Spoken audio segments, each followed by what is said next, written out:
Hello, Internet. Hello, Internet. Hello, Internet. Hello. Wow, that is actually very irritating. Um, Hello, Internet, and welcome to day 14 of 365 at life in the year of me. And nobody important. And yet I am important. You know, isn't it interesting how we can be both? Extremely important. The only version of you that exists in all of time, space-time. And yet there are 8 billion and counting people in the world that exists now. And then if you think about all the people who've died and who are yet to be born, that's a lot of people. So you are everyone and no one all at the same time. Today's a day in the life of an accidental philosopher. Like that, where you say things and you sound like you really know what you're talking about, but you don't. Although, I'm not saying philosophers are like that. I'm saying that when I studied philosophy, and the philosophy that I've retained is a lot of really smart people who've put words into concepts that are just big. So big. I really wish there was a career. Like, not just in research and academia, but like a practical career where you can be a traveling philosopher and someone just hires you to say, hey, help me work this out. Help me think this through. I mean, technically speaking, psychiatrists and psychologists are that, but that's like on the emotional sense, right? But on the thinking side, like, what am I supposed to think? What should I think? Should I care what other people think? The example I want to give is something that happened today, which is where the title came up with, and this is technically like take two. And so that's why it sounds a little bit more, I've mentioned this before. I'm an unreliable narrator, so I'm saying this that I already said. So it's not totally off the cuff. Some of this is on the cuff. Um, I, okay. What happened today? The kids I watch, their siblings. One sibling had a play date and they were playing, and at some point they donned an undergarment as a hat. And their siblings are like, ew, why you have that on your head? Your privates were touching that, ew. And in my mind, as a grown-ass woman, I'm like, that is true. I mean, your privates have touched that, clean or not. Like, mentally, that's that's for your privates, not for your head. What you doing, kid?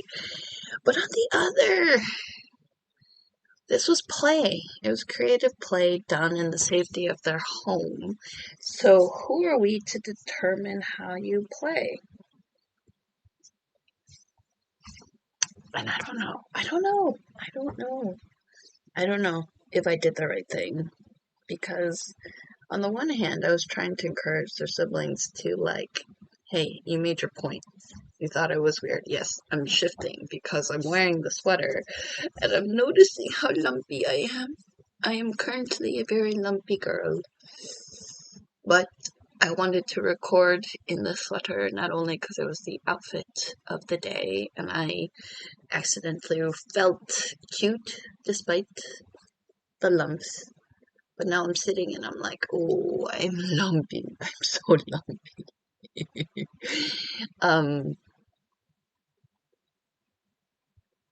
Yeah, you would think a girl who's as lumpy as I would make better decisions and listen to the experts, including my sister and my mother, who are experts in all. I say sarcastically, but also not sarcastically, because when you obsess over something and do research on it, I think it does make you an expert. We are all experts of something, even me. I think part of the exercise of this is admitting that I'm an expert at failure. Like, there are people who are homeless, jobless, and visually, externally may seem like more of a failure, but internally, I'm admitting to myself and admitting to the world that I feel like a failure in the sense of a very privileged failure because, I'm not the richest, I'm not the poorest. I'm struggling with my debt, struggling with how to balance my time, struggling with how to repent and my anxieties. And I'm not saying that there ever is going to be one size fits all, but, before going on this path, and I think one of the reasons I stuck to this and made this my resolution is I had the idea of making a YouTube channel called The Afterlife, and not like I'm a ghost, but there's a little bit of that, but it's sort of in my obsession with death and dying, making a YouTube channel where a bit more produced, a bit more scripted, where I talk about all the things I don't care about, which is a bit of a simplification, but it's like, there was a time when everything was like before and after. Before, you were sad and miserable because of this, and now, because you did our product or whatever, this is your after. When you're skinnier, before you're fat, now you're skinny. Like, I think what bothered me about that dichotomy of thinking, because I was stuck in it, because it was part of the marketing I grew up on, is I was always stuck in the before, and I never made it to the after. So I wanted to call it The Afterlife, because, again, obsession with death and dying and all that jazz, but I was also like, what if my after is today? What if the before and after is a simple switch, a mindset switch? And I had this idea months ago, and I said it, and I was like, I'm not going to care what the world thinks. I'm just going to do what I'm going to do, because who gives a shit? This is my after. Ugh. And then it took a while, because I was still chicken shit, terrified of the after. And this is the happy middle. I'm in the middle stages. Such a middle child. Middle stages of this is the middle life. Yeah, I think there's parts of me.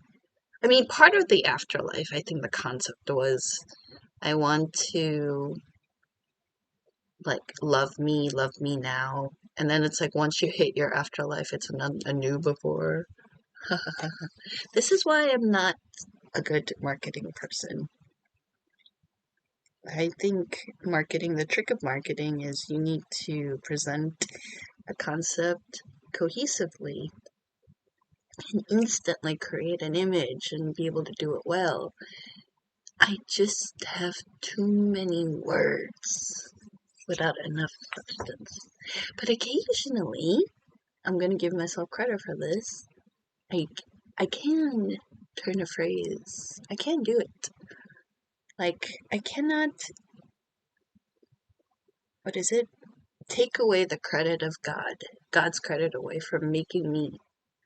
Because God made us, created us, He thought about us all, and He made me me. He made me who I am now, doing this now. I'm still thinking about 2 days from now when I have to somehow manage to continue this and yet maintain it a secret, because I have not told anyone. I almost told someone today, but I think there's a part of me that is enjoying secrets. But I'm terrified because, again, the algorithm, just by proximity, that they might find it. I mean, I'm not tagging, I'm keeping the videos very vague, and like, 3 of them I accidentally published in private, and but it's there. The corner of the internet is there. I'm not gonna tell anyone because the second you do, then it's like. But anyway, you know what? I'm gonna keep the title. Today was the day in the life of an accidental philosopher, or maybe a day in the life of a rabbit hole, because that's sort of what I fell into, a rabbit hole of thoughts, rabbit hole of philosophies. Day in the life of a rabbit hole. No, no, it's not peppy. It doesn't have snap. Um, hmm. A day in the life of a rabbit hole. Oh, that sounds weird. A day in the life